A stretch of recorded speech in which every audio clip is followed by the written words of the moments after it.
আসসালামু আলাইকুম। স্বাগতম সাকসেস স্টোরি লাউঞ্জে। আজ শুরু হচ্ছে ফেলুদার রোমাঞ্চকর ও রহস্য কাহিনী গোসাইপুর সরগরম। চলুন শুরু করি আজকের প্রথম পর্ব। গোসাইপুরে আপনার চেনা একজন কে থাকেন না? রহস্য রোমাঞ্চ ঔপন্যাসিক জটায়ু ওরফে লালমোহন গাঙ্গুলিকে জিজ্ঞেস করল ফেলুদা। আমরা থ্রি মাস্কেটিয়ার্স ভিক্টোরিয়া মেমোরিয়াল দেখে হাঁটতে হাঁটতে একেবারে গঙ্গার ধারে পৌঁছে গেছি। প্রিন্সেপ ঘাটের কাছে যে গম্বুজওয়ালা ঘরটা আছে সেটার মধ্যে বসে চানাচুর আর গঙ্গার হাওয়া খাচ্ছি। সময় হচ্ছে বিকাল 5টা। তারিখ অক্টোবরের 13ই। আমাদের সামনেই জলের মধ্যে একটা বয়া ভাসছে। সেটার ব্যবহার কি সেটা লালমোহন বাবুকে বুঝিয়ে দিয়ে প্রশ্ন করল ফেলুদা। ভদ্রলোক বললেন, আছে বই কি। তুলসীবাবু, তুলসীচরণ দাশগুপ্ত, অ্যাথেনিয়ামে অঙ্ক আর জিওগ্রাফি পড়াতেন। রাজা দীনেন্দ্র স্ট্রিটে থাকতেন। এখন রিটায়ার করে চলে গেছেন গোসাইপুর। ওখানে পৈতৃক বাড়ি আছে। ভদ্রলোক তো কতবার আমাকে যাবার জন্য লিখেছেন। আমার বিশেষ ভক্ত জানেন তো। নিজেও গল্প টল্প লেখেন ছোটদের জন্য। সন্দেশে গোটা 2 বেরিয়েছে। কিন্তু হঠাৎ গোসাইপুর কেন? ওখান থেকে একটা চিঠি এসেছে। লিখেছেন জীবনলাল মল্লিক। শ্যামলাল মল্লিক, পোষ্যপুত্র জীবনলাল। বংশপরিচয় 3য় খণ্ড খুলে দেখলাম গোসাইপুরের জমিদার ছিলেন এই মল্লিকরা। ফেলুদা থামল। কারণ একটা জাহাজ প্রচণ্ড জোরে ভো দিয়ে উঠেছে। আজই সকালে গোসাইপুরের চিঠিটা এসেছে সেটা জানি, যদিও তাতে কি লেখা ছিল জানি না। চিঠিটা পড়ে ফেলুদা একটা চারমিনার ধরিয়ে কিছুক্ষণ চুপ করে বসেছিল সেটা লক্ষ্য করেছিলাম। কি লিখেছেন ভদ্রলোক? লালমোহনবাবু জিজ্ঞেস করলেন। লিখেছেন তার পিতাকে নাকি কেহ বা কাহারা হত্যা করার সংকল্প করেছে। আমি গিয়ে যদি ব্যাপারটার একটা কিনারা করতে পারি তাহলে উনি বিশেষ কৃতজ্ঞ বোধ করবেন এবং আমাকে উপযুক্ত পারিশ্রমিক প্রদান করবেন। চলুন না মশাই, বললেন লালমোহনবাবু। বেশ তো ঝাড়াঝাপটা এখন। আমার নতুন বই বেরিয়েছে। আপনার হাতেও ইমিডিয়েট কিছু নেই। তাছাড়া হিল্লি দিল্লি তো অনেক হলো। এবার স্বাদ বদলের জন্য পল্লীগ্রামটা মন্দ কি? কাছেই সেগুনহাটিতে শুনেছি বিরাট মেলা হয় এই সময়টাতেই। চলুন স্যার, বেরিয়ে পড়ি। ওদের বাড়িতে নাকি থাকার অসুবিধা আছে, তাই মাইল 3 দূরে শ্রীপুরে কোনো এক চেনা বাড়িতে আমার ব্যবস্থা করবেন বলেছেন। সাইকেল রিক্সাতে যাতায়াত। আমার মনে হচ্ছিল গোসাইপুরেই থাকতে পারলে সুবিধে হতো, তাই আপনার বন্ধুটির কথা জিজ্ঞেস করলাম। আমার বন্ধু উইল বি ড্যাম গ্ল্যাড।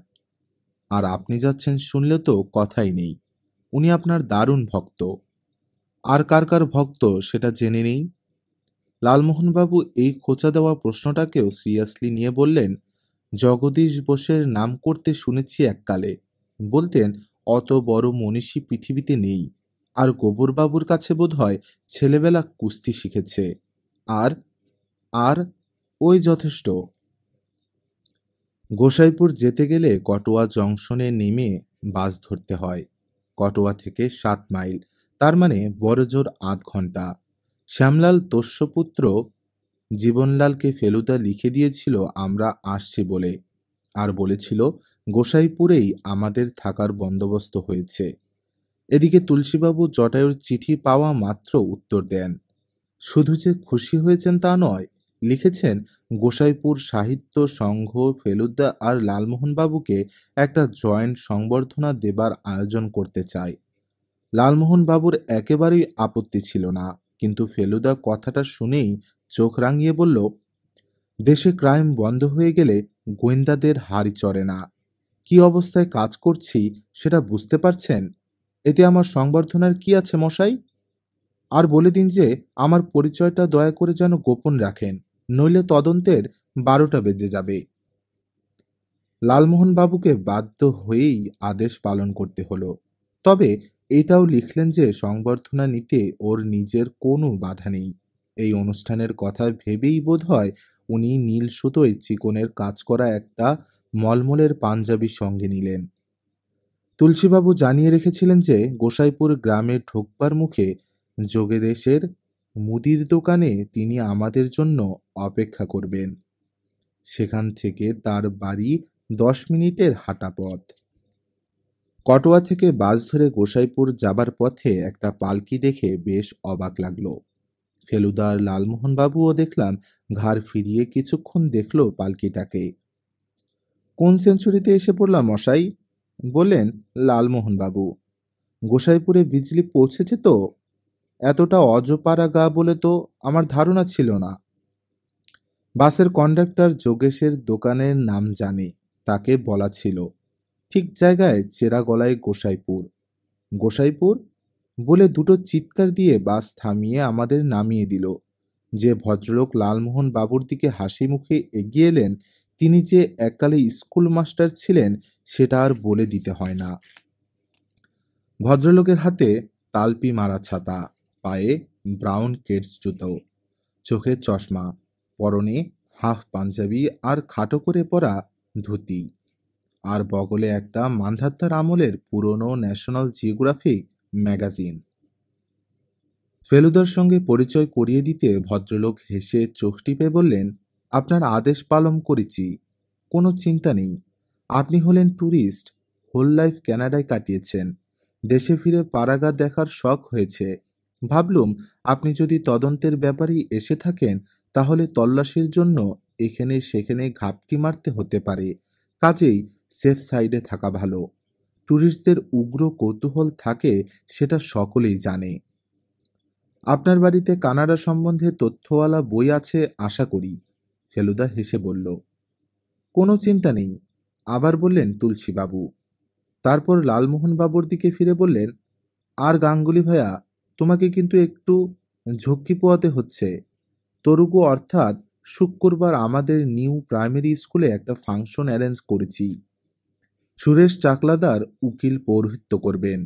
কিছু না, একটু নাচ গান, দুটো আবৃত্তি, দুটো ভাষণ, এই আর কি। আমাদের পোস্টমাস্টার হরিহরের ছেলে বলদেব ভালো ছবি আঁকে, সে একটা মানপত্র লিখেছে। ভাষাটা অবশ্যই হে হে আমার। অলংকারের আবার বেশি বাড়াবাড়ি। কাঁচা রাস্তায় কিসে জানি ঠক্কর খাওয়াতে লালমোহন বাবুর কথা শেষ হলো না, কিন্তু বাকিটা বুঝে নিয়েই তুলসীবাবু বললেন, তাই এসব ব্যাপারে একটু তো বাড়াবাড়ি হবেই। আর তোমার মতো সাকসেসফুল অথর আর কটা এসেছে বলে এখানে? লাস্ট এসেছিল পরীক্ষিত চাটুর্যে, তাও 67-এ।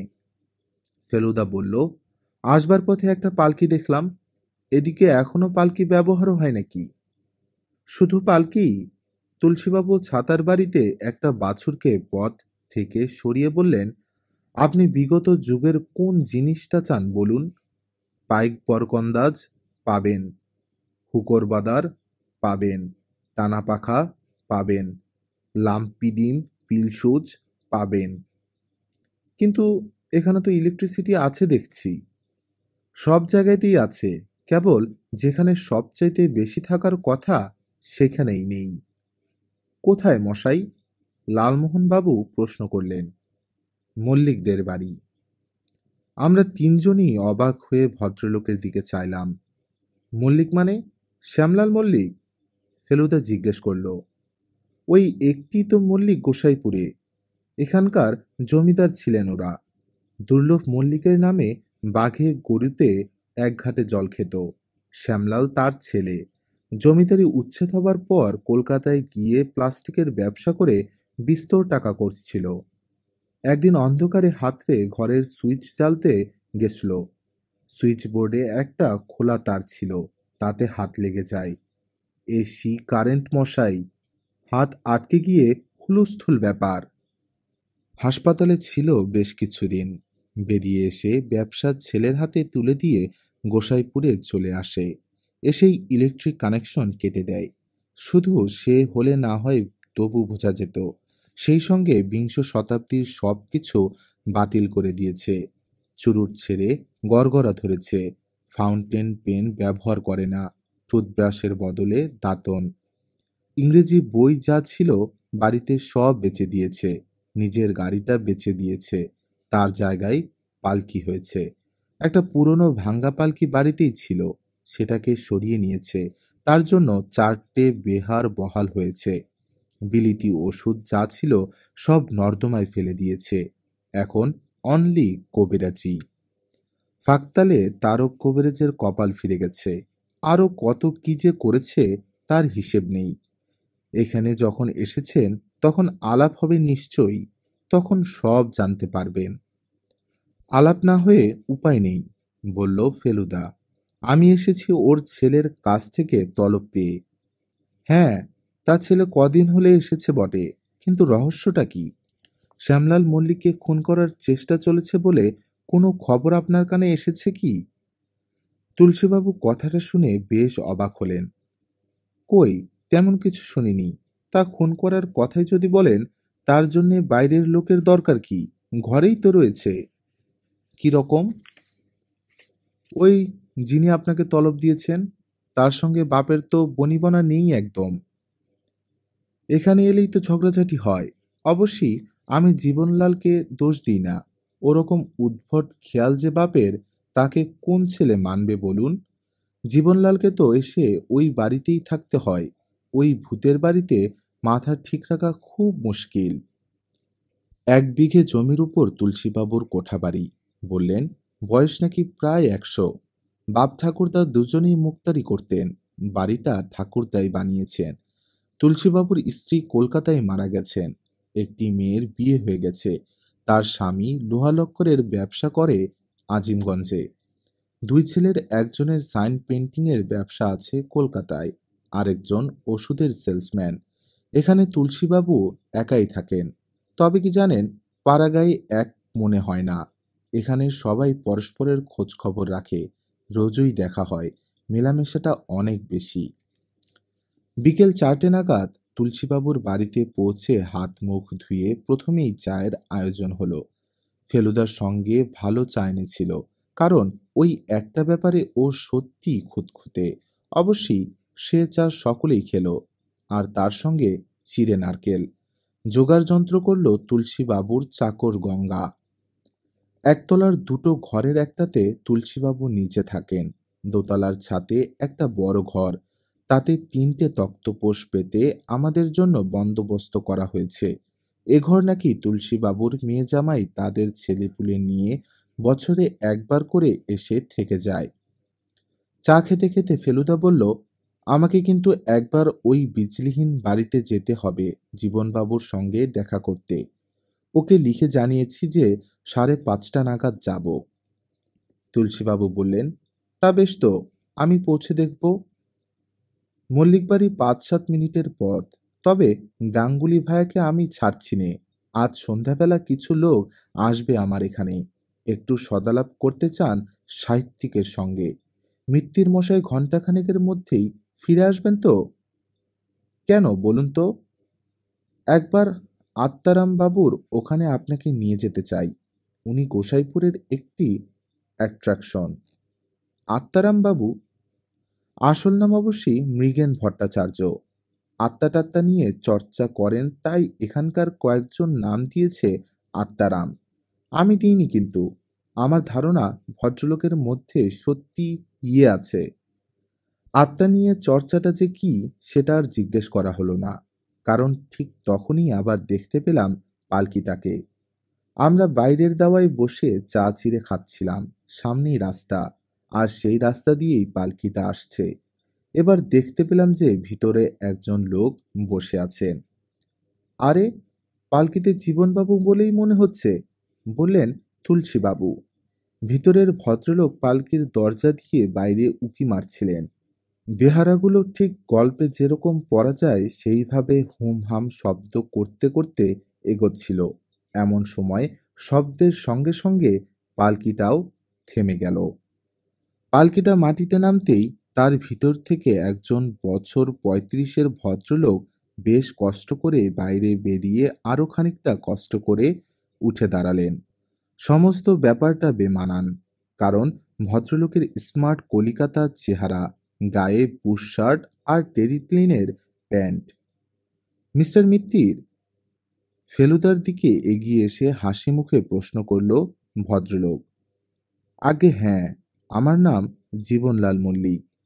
বুঝেছি, ইনি আমার বন্ধু মিস্টার গাঙ্গুলি। আর এ হলো আমার খুড়তুতো ভাই তপেশ। তুলসীবাবুর সঙ্গে বোধহয় আপনার পরিচয় আছে? জীবনবাবু পালকিটাকে ছেড়ে দিয়ে বললেন, আমার বাড়ি মিনিট পাঁচেকের হাঁটা পথ। আসবেন একবারটি। আপনাদের চা খাওয়া হয়েছে? একটু কথা ছিল। লালমোহনবাবু রয়ে গেলেন। আমি আর ফেলুদা ভদ্রলোকের সঙ্গে মল্লিক বাড়ি রওনা দিলাম। রাস্তা ছেড়ে একটা বাঁশবনে ঢুকে বুঝলাম এটা শর্টকাট।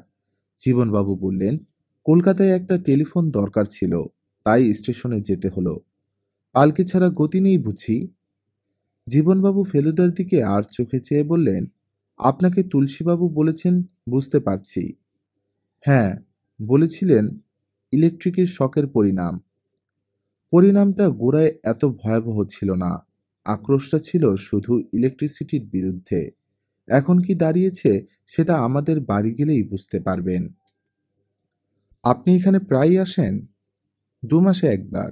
আমাদের একটা ব্যবসা আছে, সেটা এখন আমাকেই দেখতে হয়। সেই নিয়ে কথা বলতেই আসি।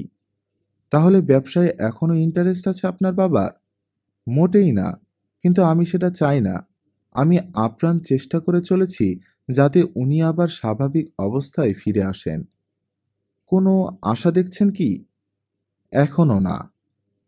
মল্লিক বাড়িও যে অনেক দিনের পুরনো সেটা বলে দিতে হয় না, তবে মেরামতের দরুন বাড়িটাকে আর পুরো বলা চলে না।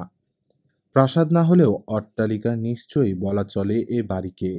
ফটক দিয়ে ঢুকে ডাইনে একটা বাঁধানো পুকুর, বাড়ির দুপাশের ফাঁক দিয়ে পিছনে গাছপালা দেখে মনে হয় ওদিকে একটা বাগান রয়েছে। পাঁচিলটা মেরামত হয়নি, তাই এখানে ওখানে ফাটল ধরেছে। কয়েক জায়গায় আবার দেয়াল ভেঙেও পড়েছে।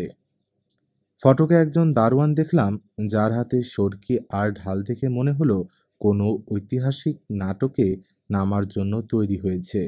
সদর দরজার পাশেই ঠিক ওই রকমই হাস্যকর পোশাক পরা একজন বরকন্দাজ জীবনবাবুকে দেখে এক পেল্লায় সেলাম ঠুকল। এই থমথমে পরিবেশেও এই ধরনের সব অবিশ্বাস্য ব্যাপার দেখে হাসি পাচ্ছিল। আমরা একতলাতেই বৈঠকখানায় ফরাসের উপর বসলাম। ঘরে চেয়ার নেই। দেয়ালে যা ছবি আছে সবই হয় দেবদেবীর, না হয় পৌরাণিক ঘটনার। দেয়ালের আলমারির একটা তাকে গোটা 10 বাংলা বই দেখলাম, বাকি তাকগুলো মনে হলো খালি। আপনাদের পাখা লাগবে কি? তাহলে দাশুকে লাগিয়ে দিই।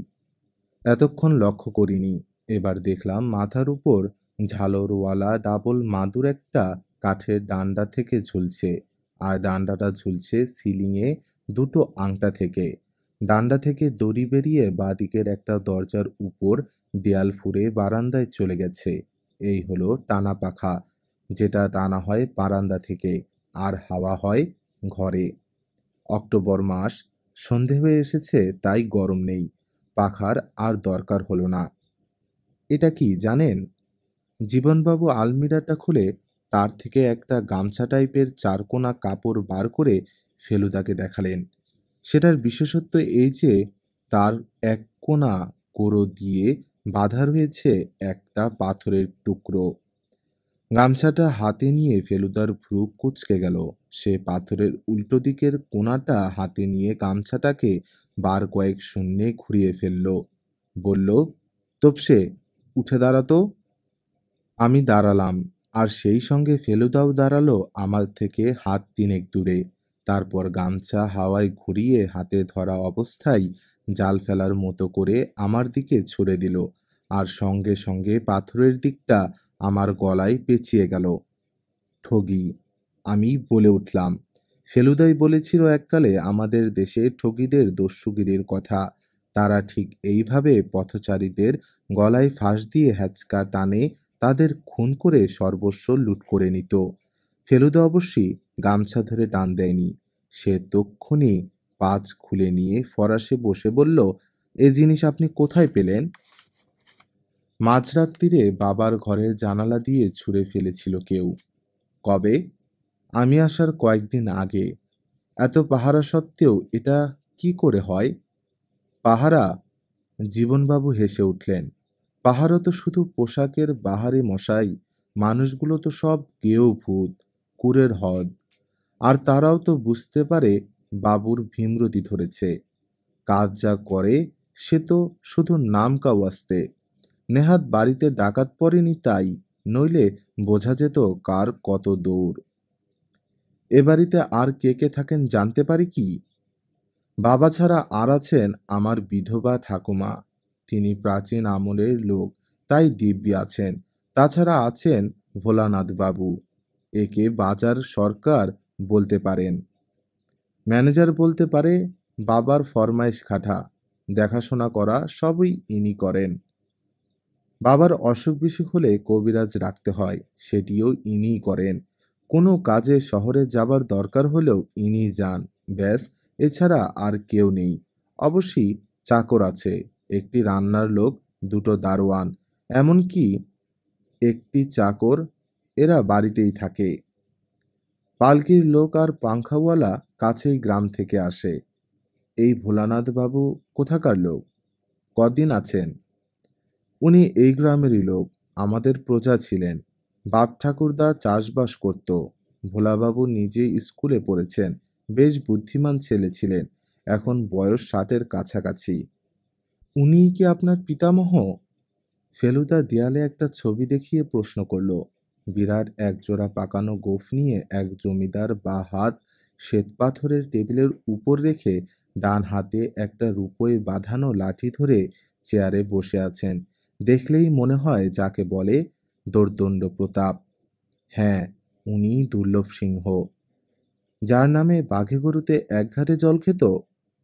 জীবনবাবু হেসে উঠলেন। বাঘ অবশ্যই এককালে থাকলেও ঠাকুরদার আমলে ছিল না। তবে হ্যাঁ, ডাকসাইডের জমিদার ছিলেন ঠিকই, এবং শেমফুলি অত্যাচারী। একজন চাকর একটা ট্রেতে করে একটা পেয়ালা আর দুটো গ্লাসে কি যেন নিয়ে এলো। তাহলে চায়ের পাট উঠিয়ে দেননি আপনার বাবা? আলবৎ দিয়েছেন। এটা অবশ্যই চা না, কফি। আমার নিজের একটি কাপ এবং এক টিন নেসক্যাফে আমি সঙ্গে করে নিয়ে আসি। সকালে সন্ধে একতলায় বসে খাই, তাই আপনাদের জন্য গ্লাস। কিছু মনে করবেন না। মনে করব কেন? এ তো খাঁটি মাদ্রাজি সিস্টেম। কমলা বিলাসে এইভাবে কাঁসার পাত্রে খেয়েছি কফি। দোতলা থেকে মাঝে মাঝে একটা খটাস খটাস শব্দ পাচ্ছিলাম। সেটা যে কিসের শব্দ সেটা ফেলুদার প্রশ্ন থেকে বুঝতে পারলাম। আপনার বাবা বুঝি খড়ম ব্যবহার করেন? জীবনবাবু একটু হেসে বললেন, সেটাই স্বাভাবিক নয় কি? এই ঠগির গামছা ছাড়া আর কি থেকে আপনার ধারণা হলো যে আপনার বাবার জীবন বিপন্ন? জীবনবাবু এবার তার পকেট থেকে একটা কাগজ বার করে ফেলুদাকে দিলেন। তাতে গোটা গোটা পেন্সিলের অক্ষরে লেখা, তোমার পূর্বপুরুষের পাপের প্রায়শ্চিত্ত স্বরূপ তোমার প্রাণদণ্ডের আদেশ হইল, অতএব প্রস্তুত থাকো। এটা এসেছে 5ই অক্টোবর, আমি আসার আগের দিন। পোস্ট করা হয়েছিল কটোয়া থেকে। এখান থেকে যে কেউ গিয়ে ডাকে ফেলে আসতে পারে। কিছু মনে করবেন না। পূর্বপুরুষেরা পাপটা কি সে ব্যাপারে কিছু আলোকপাত করতে পারলে সুবিধে হতো। বুঝতেই তো পারছেন, বললেন জীবনবাবু। একটা জমিদার বংশের ইতিহাসে অন্যায়ের তো কত রকম দৃষ্টান্ত থাকতে পারে। কোন পাপের কথা বলছে সেটা কি করে বলি বলুন? আমার ঠাকুরদাদা দুর্লভ মল্লিকই তো কত রকম অত্যাচার করেছেন প্রজাদের উপর। এটা পেয়ে পুলিশে খবর দিলেন না কেন? দুটো কারণে, একটু ভেবে বললেন জীবনবাবু। এক, এখানে আপনাকে কেউ চিনবে না, তাই যে লোক হুমকি দিচ্ছে সে সাবধানতা অবলম্বন করার অতটা তাগিদ অনুভব করবে না। দুই, পুলিশ এলে প্রথমে আমাকে সন্দেহ করবে। আমরা দুজনে জিজ্ঞাসু দৃষ্টিতে চাইলাম ভদ্রলোকের দিকে। জীবনবাবু বলে চললেন, বাবার এই অদ্ভুত পরিবর্তনের পর থেকে আমার সঙ্গে তার আর বনিবনা নেই। আমরা শহুরে মানুষ, বিজ্ঞানের অবদানগুলো অত সহজে বর্জন করা আমাদের চলে না মশাই। এটা ঠিক যে ইলেকট্রিক শকের ফলে বাবা মানসিক শকও পেয়েছিলেন সাংঘাতিক। ঘটনাটা ঘটে 5 বছর আগে। আমি আর বাবা আপিস থেকে ফিরে একসঙ্গে বৈঠকখানায় ঢুকি। অন্ধকারে বাতি জ্বালতে গিয়ে সুইচ বোর্ডে একটা খোলা তারে বাবার হাত আটকে যায়। বাইরেই ছিল মেন সুইচ। আমি দৌড়ে গিয়ে ৫ সেকেন্ডের মধ্যে অফ করি। তবু কেন জানি বাবার ধারণা হয় যে আমি ব্যাপারটা আরও তাড়াতাড়ি করতে পারতাম। সেই তখন থেকেই। যাই হোক, এখানে এলেই কথা কাটাকাটি হয়। একবার তো রেগে গিয়ে একটা জ্বলন্ত কেরোসিনের ল্যাম্প ছুঁড়ে ফেলে দিই। তার ফলে ফরাসে আগুন টাগুন ধরে হুলস্থুল ব্যাপার। পাড়াগাতে খবরটা রটে যায়। তারপর থেকে সবাই জানে শ্যাম মল্লিকের সঙ্গে তার ছেলের সাপে নেউলে সম্পর্ক। কাজেই বুঝতেই পারছেন কেন পুলিশ ডাকেনি। অবশ্যই আপনাকে ডাকার আরেকটা কারণ হলো আপনার খ্যাতি। আর আমার বিশ্বাস একজন আধুনিক শহুরে লোক সমস্যাটা আরও ভালো বুঝতে পারবে। নেসক্যাফে শেষ হবার আগেই ঘরে ল্যাম্প চলে এসেছে। ওপরে পাঁচিলও বন্ধ হয়েছে। জীবনবাবু বললেন, আপনি বাবার সঙ্গে কি একবার দেখা করতে চান? সেটা হলে মন্দ হতো না। সামান্য কটা ল্যাম্প লণ্ঠনের আলোয় এত বড় বাড়ির অনেকখানি যে অন্ধকার থেকে যাবে তাতে আর আশ্চর্য কি। সিঁড়ি দিয়ে ওঠার সময় জীবনবাবু পকেট থেকে ছোট্ট একটা টর্চ বার করে জেলে বললেন, এটাও লুকিয়ে আনা? শ্যামলাল মল্লিক তার নিজের ঘরে ফরাসে বসে তাকিয়ায় ঠেস দিয়ে গড়গড়ার নল হাতে নিয়ে বসে আছেন। জীবনবাবু আর নিচের ছবির দুর্লভবাবু, এই দুজনের সঙ্গে ভদ্রলোকের চেহারার মিল আছে। হয়তো এই চেহারায় দুর্লভ সিংহের কোফ জুড়ে দিলে একেও ডাকসাইটে বলে মনে হয়। এই অবস্থায় দেখে ভয় করে না, যদিও কথা বললে গলার গম্ভীর স্বরে মনে হয় রাগলে ভয়ঙ্কর হতে পারে। আপনি এবার আসুন, গম্ভীর গলায় বললেন শ্যামলাল বাবু। যাকে কথাটা বলা হলো তিনি ফরাসের এক কোণে বসেছিলেন। জীবনবাবু তাকে কবিরাজ চারক চক্রবর্তী বলে পরিচয় করিয়ে দিলেন। রোগা ডিগডিগে চেহারা, ঘন ভুরু, নিচে নাকের উপর পুরু কাচের চশমা, নাকের নিচে একজোড়া পুরু গোঁফ। তারক চক্রবর্তী নমস্কার করে ঘর থেকে বেরিয়ে গেলেন। গোয়েন্দা দিয়ে কি হবে? শ্যামলাল মল্লিক ফেলুদার পরিচয় পেয়েই বিরক্তভাবে প্রশ্ন করলেন। এই চক্রান্তের কিনারা গোয়েন্দার কাম্য নয়। আমার শত্রু আমার ঘরেই আছে, এ কথা দুর্লভ মল্লিকের আত্মা বলে দিয়েছেন। সে কথা কাগজে লেখা আছে আমার কাছে। আত্মা চির কালঙ্ক। জ্যান্ত মানুষ সাহেবী কেতাব পড়ে তার চেয়ে বেশি জানবে কি করে? জীবনবাবু দেখলাম কথাটা শুনে কেমন জানি থতমত খেয়ে গেলেন। বুঝলাম তিনি ঘটনাটা জানেন না। আপনি কি মৃগাঙ্ক ভট্টাচার্যের বাড়িতে গিয়েছিলেন? আমি যাব কেন? সে এসেছিল। আমি তাকে ডেকেছিলাম। আমাকে এভাবে বিব্রত করছে কে সেটা আমার জানার ছিল। এখন জেনেছি। জীবনবাবু গম্ভীরভাবে বললেন, কবে এসেছিলেন মৃগাঙ্কবাবু? তুমি আসার আগের দিন। কই, তুমি তো আমাকে বলনি। শ্যামলালবাবু কোনো উত্তর দিলেন না। তিনি কথার ফাঁকে ফাঁকে সমানে গড়গড়া টেনে চলেছেন। ফেলুদা বলল, দুর্লভ মল্লিকের আত্মা কি লিখে গেছেন সেটা দেখা যায় কি? ভদ্রলোক মুখ থেকে গড়গড়ার নল সরিয়ে লাল চোখ করে ফেলুদার দিকে চাইলেন। তোমার বয়স কত হলো? ফেলুদা বয়স বলল। এই বয়সে এত আস্পর্ধা হয় কি করে? সে লেখার আধ্যাত্মিক মূল্য জানো তুমি? সেটা কি যাকে তাকে দেখাবার জিনিস? আমায় মাপ করবেন, ফেলুদা খুব শান্তভাবেই বলল। আমি শুধু জানতে চেয়েছিলাম আপনার সংকট থেকে কোনো মুক্তির উপায় আপনার পরলোকগত পিতা বলেছেন কিনা। সেটার জন্য কাগজটা দেখবার কি দরকার? আমাকে জিজ্ঞেস করলেই তো হয়। মুক্তির উপায় একটাই, শত্রুকে বিদায় করো।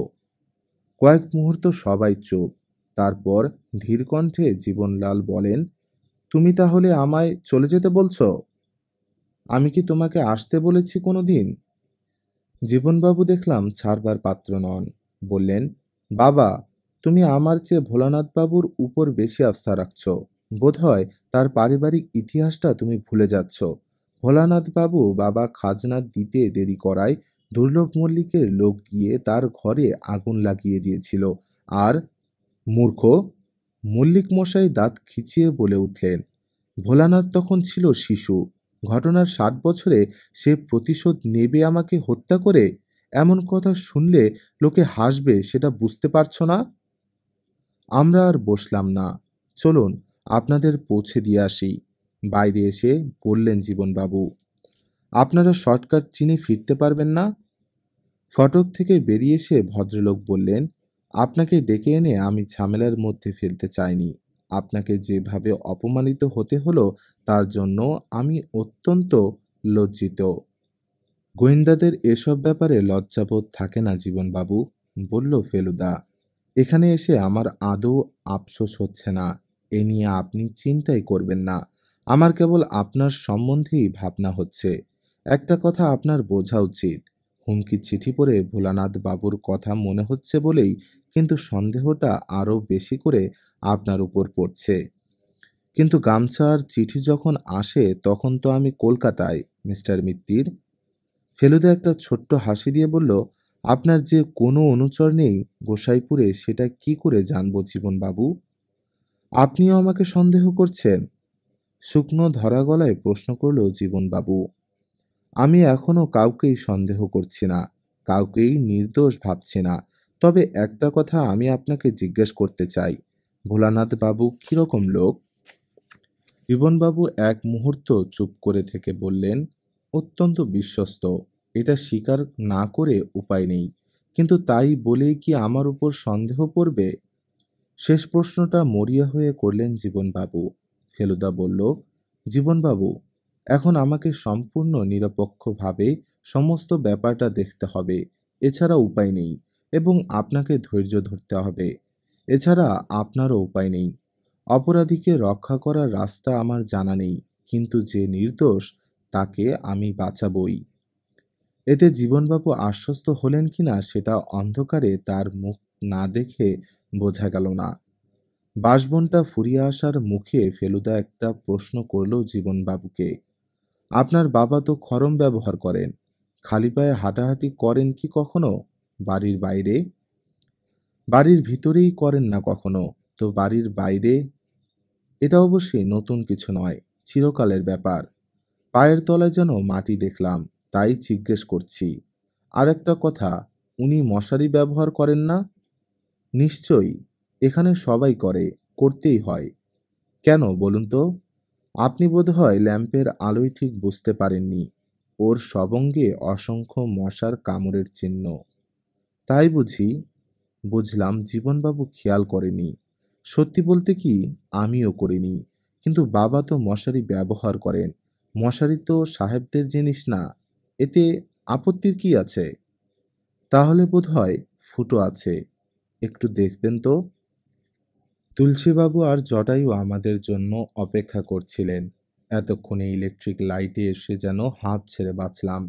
লালমোহনবাবু বললেন, ভাবতে পারেন এই গণ্ডগ্রামে প্রায় ২০ জনের মতো লোক পাওয়া গেল যারা আমার 50%-এর বেশি বই পড়েছে। অবশ্যই সবাই যে কিনে পড়েছে তা নয়, 65% স্কুলের লাইব্রেরি থেকে নিয়ে পড়েছে। যারা কিনেছে তারা এসে বইয়ে সই নিয়ে গেল। তুলসীবাবু ফেলুদাকে বললেন, আপনার অপেক্ষাতেই বসে আছি। একবার আত্মারামের দর্শনটা করে নিন। বাদুড়েকালীন না হয় কাল দেখা যাবে। সেটা আবার কি? গোসাইপুরের আরেকটি অ্যাট্রাকশন। আপনারা যে বাঁশবন দিয়ে এলেন তারই ভেতরে একটি ২০০ বছরের পুরনো পোড়ো মন্দির। বিগ্রহ নেই। বহুদিন থেকেই বাদুড়ের বাসা হয়ে পড়ে আছে। এককালে খুব জাকের মন্দির ছিল। ভালো কথা, আপনার এই আত্মারাম বাবুটি এ গায়েরই লোক? না, তবে রয়েছেন এখানে অনেক দিন। বছর দুয়েক হলো ভদ্রলোকের এই ক্ষমতা প্রকাশ পায়। তাছাড়া জ্যোতিষীও জানেন, খুব নামডাক। কলকাতা থেকে লোক এসে হাত টাত দেখিয়ে যায়। পয়সা নেন? তা হয়তো নেন, কিন্তু এখানের কারোর কাছ থেকে কোনো দিন কিছু নিয়েছেন বলে শুনিনি। আত্মা নামান সোম আর শুকুরে। আজ শুধু দর্শনটা করিয়ে আনবো। ফেলুদা দর্শনের ব্যাপারে দেখলাম কোনো আপত্তি করল না। কারণ পরিষ্কার, সে বুঝেছে মৃগেন ভট্টাচার্য এখন তদন্তের সঙ্গে জড়িয়ে গেছে। আমরা বেরিয়ে পড়লাম।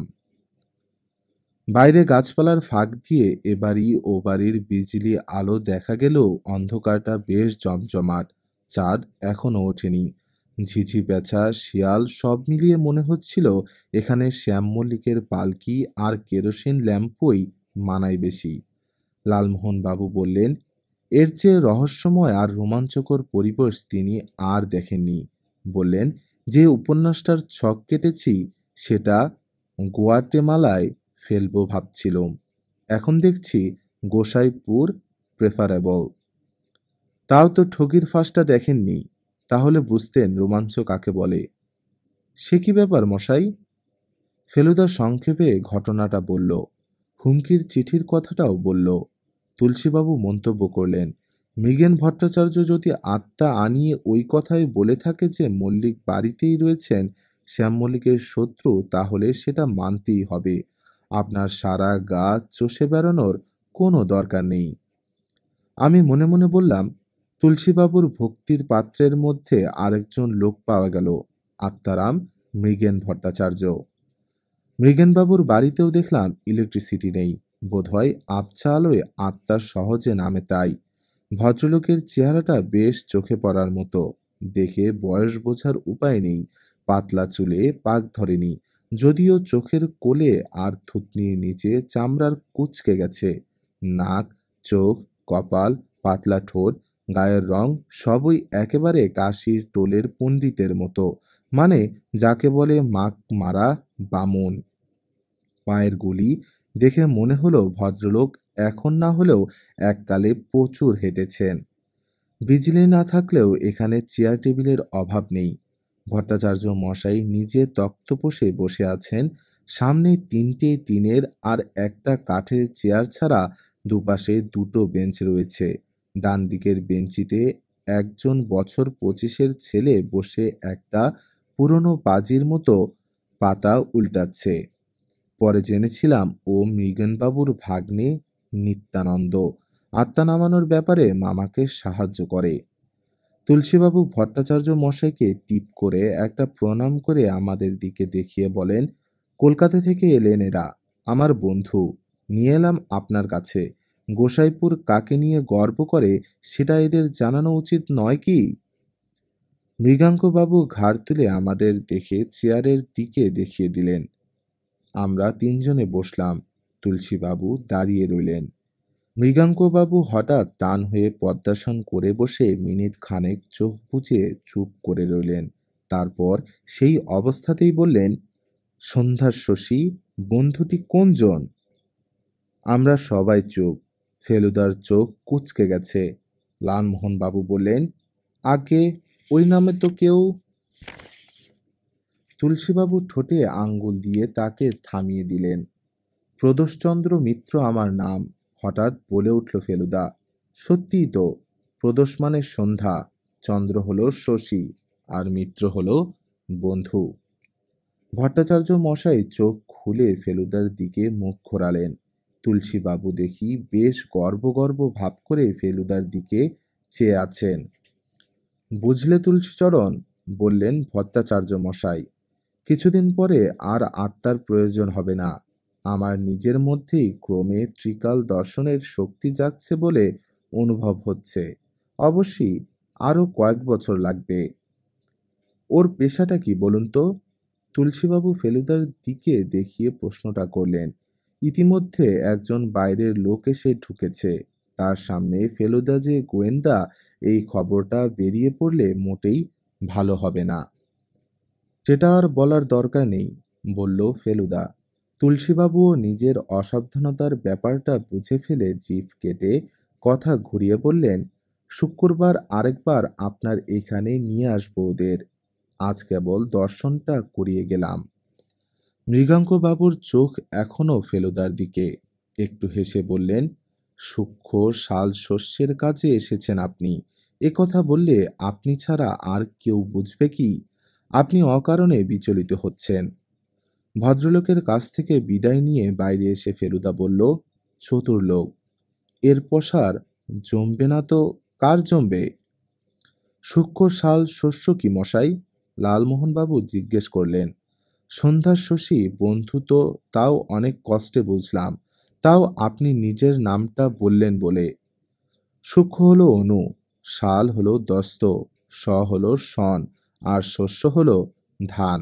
3 মিলে অনুসন্ধান। লালমোহনবাবু ক্ল্যাপ দিয়ে বলে উঠলেন, লোকটা শুধু গণনা জানে না, খেয়ালিও জানে। আশ্চর্য! কে যেন এদিকেই আসছে। হাতের লণ্ঠনটা দোলার ফলে তার নিজের ছায়াটা সারা রাস্তা ঝাড় দিতে দিতে এগিয়ে আসছে। তুলসীবাবু হাতের টর্চ তুলে তার মুখে ফেলে বললেন, ভট্টাচার্যের ওখানে বুঝি? কি ব্যাপার, ঘন ঘন দর্শন? ভদ্রলোক একটু হে হে ভাব করে কিছু না বলে আমাদের পাশ কাটিয়ে চলে গেলেন। ভোলানাথবাবু বললেন, তুলসীবাবু ভট্টাচার্য মশাইয়ের লেটেস্ট ভক্ত। মাঝে একদিন ওর বাড়িতে গিয়ে কার জানি আত্মা নামিয়েছেন। রাত্রে তুলসীবাবুর দাওয়ায় বসে 3 রকম তরকারি, মুগের ডাল আর ডিমের ডালনা দিয়ে দিব্যি ভোজ হলো। তুলসীবাবু বললেন যে এখানকার টিউবওয়েলের জলটাই নাকি খুব খিদে হয়। খাওয়া দাওয়া করে বাইরের দাওয়ায় বসে তুলসীবাবুর কাছে ওর মাস্টারি জীবনের গল্প শুনে যখন দোতলায় শুতে এলাম তখন ঘড়ি বলেছে 9:30, কিন্তু মনে হচ্ছে যেন মাঝরাত্রির। আমরা মশারি সমেত বিছানাপত্র সব নিয়ে এসেছিলাম। ফেলুদা বলল, অডমোস মেখে শোবো, মশারির দরকার নেই। আমি লক্ষ্য করেছি গত 1.5 ঘন্টায় ও একবার কেবল গঙ্গার রান্নার প্রশংসা ছাড়া আর কোনো কথা বলেনি। এত চট করে ওকে চিন্তায় ডুবে যেতে এর আগে কখনো দেখিনি। লালমোহনবাবু বললেন, ওর সংবর্ধনার স্পিচটা তৈরি করে রাখতে হবে। তাই উনি একটা লণ্ঠন চেয়েছেন, কারণ ঘরে বাতি জ্বালিয়ে রাখলে আমাদের ঘুমের ব্যাঘাত হবে। আমি বিছানায় শুয়ে ফেলুদাকে একটা প্রশ্ন না করে পারলাম না। তোমার নাম আর পেশা কি করে বলে দিল বলো তো? আমার মনের অনেকগুলো প্রশ্নের মধ্যে ওটাও একটারে তোপসে। তবে অনেক লোকের অনেক পিকিউলার ক্ষমতা থাকে যার কোনো ব্যাখ্যা পাওয়া যায় না। লালমোহনবাবু বললেন, আমাকে এভাবে সেফ ইগনোর করলো কেন বলুন তো?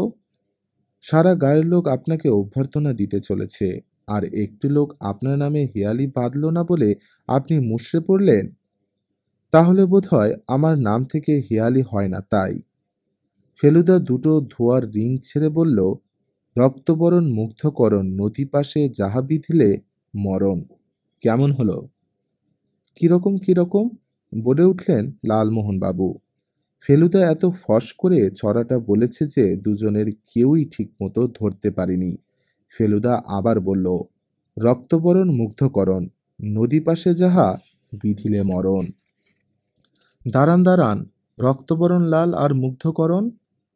মোহন! আমি চেঁচিয়ে বলে উঠলাম, ইয়েস, লালমোহন।